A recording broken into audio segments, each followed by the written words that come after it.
नमस्कार दोस्तों, info related आल government jobs ਤੇ ਆਪ ਸਭ ਦਾ ਸਵਾਗਤ ਹੈ।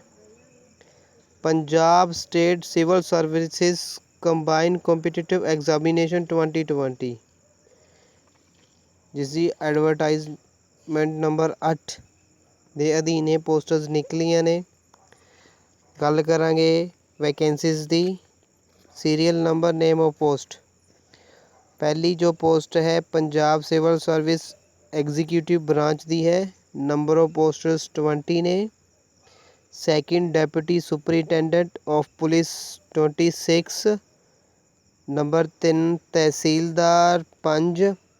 नंबर 4 ते food supply and consumer affair officer 2। Number 5 block development and panchayat officer यानी कि जिसनों आपां BDPO बोलते हैं। पोस्टां 2। Assistant registrar cooperative societies 4। Labour and कंसाइलेशन officer 1। Employment generation and training officer 7। Number 9 ते deputy superintendent jails district probation officer grade 2 10। Total दोस्तों 77 posters ने। नोट देता गया नीचे, the number of posters may be increase or decrease by the government at any time before the process is complete without giving any prior notice to the candidates. ਜਿਵੇਂ ਕਿ ਆਪਾਂ ਹਰ ਇੱਕ post ਦੇ ਵਿੱਚ ਦੇਖਦੇ ਹੀ ਹਾਂ ਕਿ ਪੋਸਟਾਂ ਦੀ ਗਿਣਤੀ ਵਧਾਈ ਜਾਂ ਘਟਾਈ ਜਾ ਸਕਦੀ ਹੈ। पेज नंबर 2 ਤੇ ਦੇਖਦੇ ਹਾਂ, the category wise detail of post to be filled on the basis of the result of combined competitive examination 2020 and under. ਜਿਹੜੀਆਂ ਪੋਸਟਾਂ ਨੇ ਉਹਨਾਂ ਦਾ ਜੋ ਬ੍ਰੇਕਅਪ ਦਿੱਤਾ ਗਿਆ ਉਹ ਕੁਝ ਇਸ ਪ੍ਰਕਾਰ ਹੈ। Punjab civil services general category 71 code ਹੈ ਇਸ ਦਾ। 8 ਪੋਸਟਾਂ ਨੇ।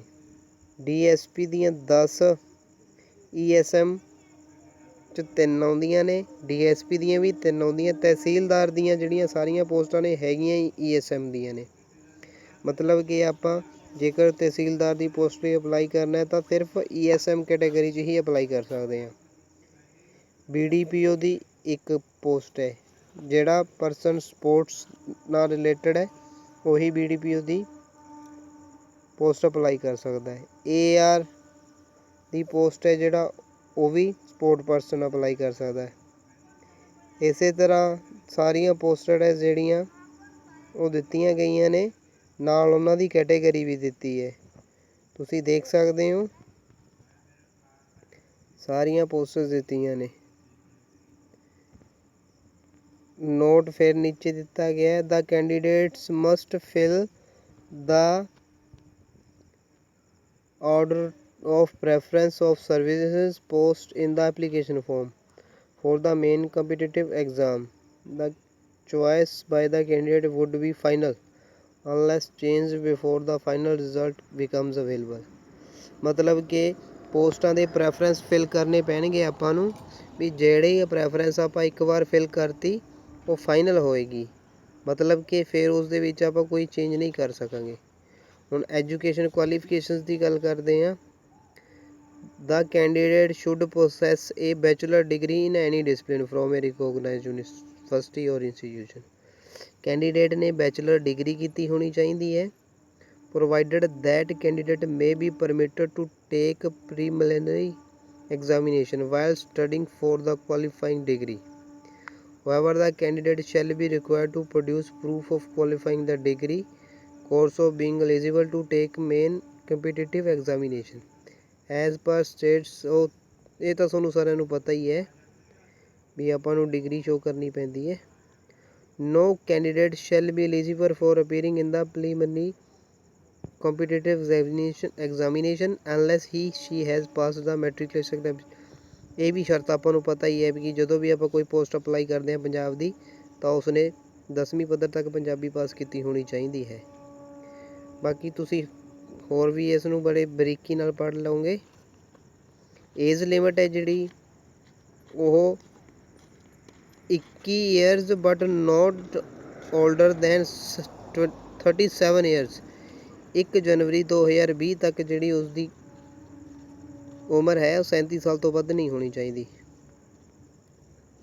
ਬਾਕੀ ਸਾਰੇ ਇਸੇ ਤਰ੍ਹਾਂ ਹੀ ਪੁਆਇੰਟਸ ਦਿੱਤੇ ਗਏ ਆ। 4.2 ਤੁਸੀਂ ਪੜ੍ਹ ਲਓਗੇ, 4.3 ਵੀ ਪੜ੍ਹ ਲਓਗੇ, 4.4 ਵੀ ਪੜ੍ਹ ਲਓਗੇ, 4.5, 4.6, 4.7 ਉਹ ਸਾਰੇ ਇਸੇ ਤਰ੍ਹਾਂ ਹੀ ਏਜ ਨਾਲ ਰਿਲੇਟਡ ਦਿੱਤੇ ਗਏ ਹੈ।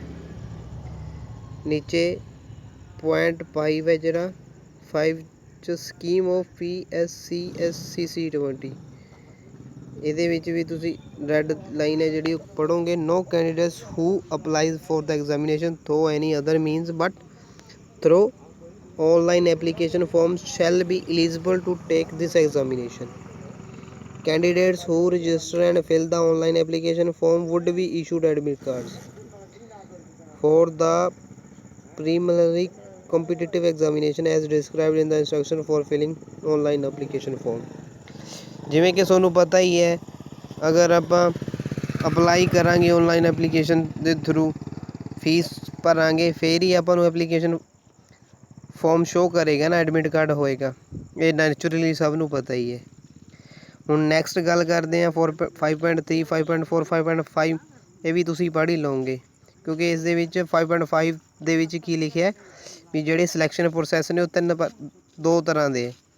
ਪਹਿਲਾਂ ਤਾਂ ਪ੍ਰੀ ਐਗਜ਼ਾਮ ਹੋਏਗਾ, ਫਿਰ ਉਸ ਤੋਂ ਬਾਅਦ ਮੇਨ ਐਗਜ਼ਾਮ ਹੋਏਗਾ, ਜਿਸ ਦੇ ਵਿੱਚ ਰਿਟਨ ਅਤੇ ਵੀਵਾ ਵੋਇਸ ਵੀ ਹੋਣਗੇ, ਇੰਟਰਵਿਊ ਵੀ ਹੈ। Part A procedure and scheme for the preliminary examination paper 1। ਹੁਣ ਪੇਪਰ 1 ਦੇ ਵਿੱਚ ਕੀ ਆਏਗਾ? Subject general studies, number of questions 100, marks for each question 2, ਮਤਲਬ ਕਿ 100 ਕੁਐਸਚਨ ਹੋਣਗੇ, 2 ਨੰਬਰ ਦਾ ਇੱਕ ਕੁਐਸਚਨ ਹੋਏਗਾ, total marks 200। Paper number 2 civil service aptitude test, ਜਿਸ ਨੂੰ CSAT ਵੀ ਬੋਲਦੇ ਹਾਂ ਆਪਾਂ। ਨੰਬਰ ਆਫ ਕੁਐਸਚਨਸ 80 ਹੋਣਗੇ, ਹਰੇਕ ਮਾਰਕਸ ਦੇ 2.5 ਮਾਰਕਸ ਨੇ, total 200 marks. Note both the papers will be objective type multiple choice question, ਮਤਲਬ ਕਿ ਜਿਹੜਾ ਪੇਪਰ ਦੇ ਕੁਐਸਚਨਸ ਹੋਣਗੇ ਮਲਟੀ ਟਾਈਪ ਹੋਣਗੇ, ਜਿਨ੍ਹਾਂ ਦੇ ਆਨਸਰ ਆਪਾਂ ਆਪਸ਼ਨਸ ਦੇ ਨਾਲ ਦੇਣੇ ਹੋਣਗੇ। ਡੂਰੇਸ਼ਨ ਹੈ ਜਿਹੜੀ ਹਰੇਕ ਪੇਪਰ ਦੀ ਉਹ 40 ਮਿੰਟਸ ਤੱਕ ਹੋਏਗੀ। There will be no negative marking, ਕੋਈ ਨੈਗੇਟਿਵ ਮਾਰਕਿੰਗ ਨਹੀਂ ਹੋਏਗੀ। The question paper shall be bilingual and shall be printed in English. English ਦੇ ਰੋਮਨ ਸਕ੍ਰਿਪਟ ਫੌਂਟ ਦੇ ਵਿੱਚ ਜਿਹੜਾ ਪੇਪਰ ਉਹ ਹੋਏਗਾ। ਪੰਜਾਬੀ ਵਾਲਾ ਜਿਹੜਾ ਪੇਪਰ ਹੈ ਗੁਰਮੁਖੀ ਸਕ੍ਰਿਪਟ ਦੇ ਵਿੱਚ ਹੋਏਗਾ, ਠੀਕ ਹੈ। Details of syllabi are indicate in appendix 2 attached. 7 number point ਵੀ ਪੜ੍ਹ ਲਓਗੇ, 6 ਵੀ ਪੜ੍ਹ ਲਓਗੇ, 8 ਵੀ ਪੜ੍ਹ ਲਓਗੇ। 13 ਟਾਈਮਸ ਜਿਹੜੀਆਂ ਵੈਕੈਂਸੀਜ਼ ਨੇਗੀਆਂ ਉਹ ਕੁਆਲੀਫਾਈ ਕਰਨ ਵਾਲਿਆਂ ਦੇ। ਸੱਚ ਨੰਬਰ ਆਫ ਸੱਚ ਕੈਂਡੀਡੇਟਸ ਆਰ ਅਵੇਲੇਬਲ, ਅਦਰਵਾਈਜ਼ ਉਹ ਤਾਂ ਤੁਹਾਨੂੰ ਪਤਾ ਹੀ ਹੈ ਵੀ 10% 10 ਗੁਣਾ ਜਾਂ 13 ਗੁਣਾ ਹੁੰਦੀ ਹੈ। ਪ੍ਰੋਸੀਜਰ ਐਂਡ ਸਕੀਮ ਫੋਰ ਦਾ ਮੇਨ ਐਗਜ਼ਾਮੀਨੇਸ਼ਨ ਪੇਪਰ 1 ਹੈ ਜਿਹੜਾ 100 ਮਾਰਕਸ ਦਾ, ਪੇਪਰ 2 ਹੈ ਜਿਹੜਾ ਇੰਗਲਿਸ਼ ਕੰਪਲਸਰੀ ਹੈ +2 ਤੱਕ ਦੀ 100 ਮਾਰਕਸ ਦੀ। ਪੇਪਰ 1 ਦੇ ਵਿੱਚ ਹਿਸਟਰੀ, ਜੋਗਰਾਫੀ ਐਂਡ ਸੋਸਾਇਟੀ ਆਏਗੀ। ਉਸ ਤੋਂ ਬਾਅਦ ਜਨਰਲ ਸਟੱਡੀ ਦੇ ਵਿੱਚ Indian constitution and polity governance and international relations. ਇਹ ਜਿਹੜਾ ਹੁਣ ਨੋਟੀਫਿਕੇਸ਼ਨ ਆਇਆ ਸੀ, ਇਹ ਵੀ ਆਪਾਂ ਆਪਣਾ information about all government jobs the Telegram group ਬਣਾਇਆ ਹੋਇਆ ਹੈ, ਉਸ ਦਾ ਲਿੰਕ ਮੈਂ ਨੀਚੇ ਡਿਸਕ੍ਰਿਪਸ਼ਨ ਦੇ ਵਿੱਚ ਦੇ ਦੂੰਗਾ। ਉਸ ਤੋਂ ਜਾ ਕੇ ਤੁਸੀਂ ਟੈਲੀਗ੍ਰਾਮ ਗਰੁੱਪ ਵੀ ਜੁਆਇਨ ਕਰ ਸਕਦੇ ਹੋ, ਤਾਂ ਕਿ ਜਿਹੜੀਆਂ ਨਵੀਆਂ ਪੋਸਟਾਂ ਨੇ ਉਹ ਸਾਰਿਆਂ ਦੀ ਜਾਣਕਾਰੀ ਤੁਹਾਨੂੰ ਮਿਲਦੀ ਰਹੇ। ਅਤੇ ਇਸ ਤੋਂ ਇਲਾਵਾ ਚੈਨਲ ਨੂੰ ਲਾਈਕ ਸਬਸਕ੍ਰਾਈਬ ਵੀ ਕਰ ਦਿਓ, ਤਾਂ ਕਿ ਸਾਰੀਆਂ ਜਿੰਨੀਆਂ ਵੀ ਪੋਸਟਾਂ ਨੇ ਉਹਨਾਂ ਦੀ ਨੋਟੀਫਿਕੇਸ਼ਨ ਤੁਹਾਨੂੰ ਲਗਾਤਾਰ ਮਿਲਦੀ ਰਹੇ। ਅਗਰ ਕੋਈ ਕਮੈਂਟ ਹੈ, ਜਿਵੇਂ ਕਿ ਮੈਨੂੰ ਪਹਿਲਾ ਕਮੈਂਟ ਮਿਲਿਆ ਸੀ ਵੀ ਬ੍ਰਦਰ ਜਿਹੜਾ ਇਹਦਾ ਨੋਟੀਫਿਕੇਸ਼ਨ ਹੈ ਉਹਦਾ ਲਿੰਕ ਨੀਚੇ ਦੇ ਦਿਓ, ਤਾਂ ਲਿੰਕ ਆਲਰੇਡੀ ਹੀ ਤੁਹਾਨੂੰ ਡਿਸਕ੍ਰਿਪਸ਼ਨ ਦੇ ਵਿੱਚ ਮਿਲੇਗਾ, ਤੁਸੀਂ ਦੇਖ ਲੈਣਾ, ਉੱਥੋਂ ਇਸ ਨੂੰ ਡਾਊਨਲੋਡ ਕਰ ਸਕਦੇ ਹੋ, ਠੀਕ ਹੈ। ਚਲੋ ਅੱਗੇ ਵੱਧਦੇ ਹਾਂ ਆਪਾਂ। ਜਿਹੜਾ 7th ਪੁਆਇੰਟ ਹੈ ਜਨਰਲ ਸਟੱਡੀਜ਼ ਪੇਪਰ 4, ਤੀਜੇ 'ਚ ਤਾਂ economic economy statics and security issues ਹੋਣਗੇ। 7ਵੇਂ ਪੁਆਇੰਟ ਦੇ ਵਿੱਚ ਜਨਰਲ ਸਟੱਡੀਜ਼ ਪੇਪਰ ਚੌਥੇ ਦੇ ਵਿੱਚ science and technology, environment, problem solving and decision making. ਇਹਦੇ 250 ਮਾਰਕਸ ਹੋਣਗੇ। ਇੰਟਰਵਿਊ 150 ਮਾਰਕ ਦੀ ਹੋਏਗੀ। ਦੇਖ ਲਓ ਗ੍ਰੈਂਡ ਟੋਟਲ 1500 ਦਾ ਹੋ ਗਿਆ। ਠੀਕ ਹੈ, ਇਸੇ ਤਰ੍ਹਾਂ ਹੀ ਕੁਛ ਜਿਹੜੇ ਨੋਟ ਨੇ ਦਿੱਤੇ ਹੋਏ ਆ ਤੁਸੀਂ ਪੜ੍ਹ ਲਿਓ। ਮੈਂ ਨੀਚੇ ਡਿਸਕ੍ਰਿਪਸ਼ਨ 'ਚ ਦੇ ਦੂੰਗਾ ਇਹਦਾ ਲਿੰਕ, ਉੱਥੋਂ ਡਾਊਨਲੋਡ ਕਰ ਲਿਓ। ਠੀਕ ਹੈ, ਹਾਊ ਟੂ ਅਪਲਾਈ, ਕਿਵੇਂ ਅਪਲਾਈ ਕਰਨਾ ਹੈ। ਜਿਹੜੀ SC ਸ਼ਡਿਊਲ ਟਰਾਈਬਸ ਕਾਸਟ ਨੇ ਉਹਨਾਂ ਲਈ ਜਿਹੜੀ ਔਨਲਾਈਨ ਐਪਲੀਕੇਸ਼ਨ ਦੇ ਚਾਰਜ ਹੋਣਗੇ 500, ਐਗਜ਼ਾਮੀਨੇਸ਼ਨ ਫੀ ਹੋਏਗੀ 625, ਟੋਟਲ ਹੋਣਗੇ 1125। ਐਕਸ ਸਰਵਿਸਮੈਨ ਜਿਹਨੇ BDPO ਦੀ ਪੋਸਟ ਲਈ ਅਪਲਾਈ ਕਰਨਾ ਉਹਦੇ ਲਈ ਫੀਸ ਹੈ ਜਿਹੜੀ ਔਨਲਾਈਨ ਐਪਲੀਕੇਸ਼ਨ 500 ਹੈ, ਐਗਜ਼ਾਮੀਨੇਸ਼ਨ ਦੀ ਕੋਈ ਫੀਸ ਨਹੀਂ, ਟੋਟਲ 500।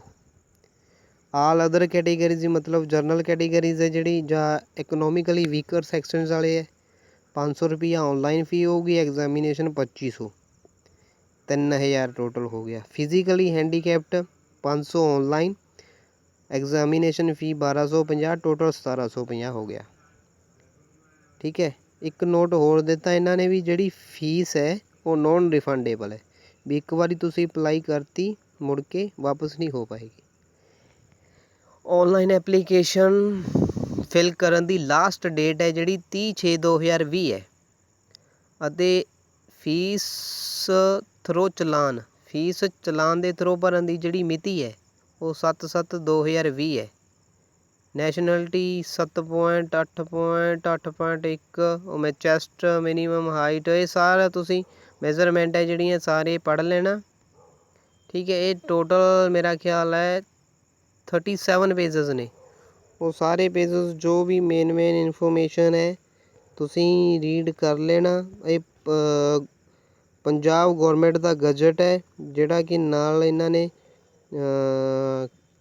ਸਕੈਨ ਕਰਕੇ ਅਟੈਚ ਕੀਤਾ ਹੋਇਆ ਫਾਈਲ ਦੇ ਨਾਲ, PDF ਫਾਈਲ ਦੇ ਨਾਲ। ਇਸ ਦੇ ਵਿੱਚ ਸਭ ਕੁਝ ਦਿੱਤਾ ਹੋਇਆ। ਅਗਰ ਕੁਛ ਵੀ ਸਮਝ ਨਹੀਂ ਆਇਆ ਤਾਂ ਨੀਚੇ ਕਮੈਂਟ 'ਚ ਕੋਈ ਵੀ ਸਵਾਲ ਤੁਸੀਂ ਪੁੱਛ ਸਕਦੇ ਹੋ, ਅਤੇ ਸਾਰਾ ਨੋਟੀਫਿਕੇਸ਼ਨ ਰੀਡ ਕਰ ਲੈਣਾ। ਜੇ ਕੁਛ ਸਮਝ ਨਾ ਆਇਆ ਤਾਂ ਕਮੈਂਟ ਕਰ ਦੇਣਾ। ਕਮੈਂਟ ਦੇ ਵਿੱਚ ਮੈਂ ਆਪ ਨੂੰ ਇਹਨਾਂ ਸਵਾਲਾਂ ਦੇ ਜਵਾਬ ਜਾਂ ਕਮੈਂਟ ਦੇ ਉੱਤਰ ਦੇਵਾਂਗੇ। ਇੱਕ ਸਵੈ ਕੁਸ਼ਨਾ ਵੀ ਤੁਸੀਂ ਦੇਖ ਲੈਣਾ। ਦਾਖਲੇ ਲਈ ਪਛੜੀ ਸ਼੍ਰੇਣੀ ਨਾਲ ਸੰਬੰਧਿਤ ਤੋਂ ਲਏ ਜਾਣ ਵਾਲੇ ਸਵੈ ਕੁਸ਼ਨਾ ਪੱਤਰ ਦਾ ਪਰਫਾਰਮ, ਇਹ ਵੀ ਤੁਸੀਂ ਫਿਲ ਕਰਨਾ ਹੈ ਅਗਰ ਤੁਸੀਂ ਪਛੜੀ ਸ਼੍ਰੇਣੀ ਜਾਂ ਅਦਰ ਬੈਕਵਰਡ ਕਲਾਸ ਜਾਂ ਬੈਕਵਰਡ ਕਲਾਸ ਨਾਲ ਸੰਬੰਧ ਰੱਖਦੇ ਹੋ। ਠੀਕ ਹੈ, ਹੋਰ ਜਾਣਕਾਰੀ ਦੇ ਲਈ ਵੀਡੀਓ ਨੂੰ ਵੱਧ ਤੋਂ ਵੱਧ ਸ਼ੇਅਰ ਕਰੋ, ਸਬਸਕ੍ਰਾਈਬ ਕਰੋ ਚੈਨਲ ਨੂੰ। ਅਗਰ ਵੀਡੀਓ ਵਧੀਆ ਲੱਗੀ ਹੋਰ ਗੌਰਮੈਂਟ ਜੋਬਸ ਦੀ ਇਨਫੋਰਮੇਸ਼ਨ ਦੇ ਲਈ ਤਾਂ ਵੱਧ ਤੋਂ ਵੱਧ ਇਸ ਵੀਡੀਓ ਨੂੰ ਸ਼ੇਅਰ ਕਰ ਦਿਓ, ਚੈਨਲ ਨੂੰ ਸਬਸਕ੍ਰਾਈਬ ਕਰ ਦਿਓ। ਤਦ ਤੱਕ ਦੇ ਲਈ ਧੰਨਵਾਦ। ਮਿਲਦੇ ਹਾਂ ਇੱਕ ਹੋਰ ਨਵੀਂ ਪੋਸਟ ਦੇ ਨਾਲ, ਇੱਕ ਹੋਰ ਨਵੀਂ ਵੀਡੀਓ ਦੇ ਵਿੱਚ।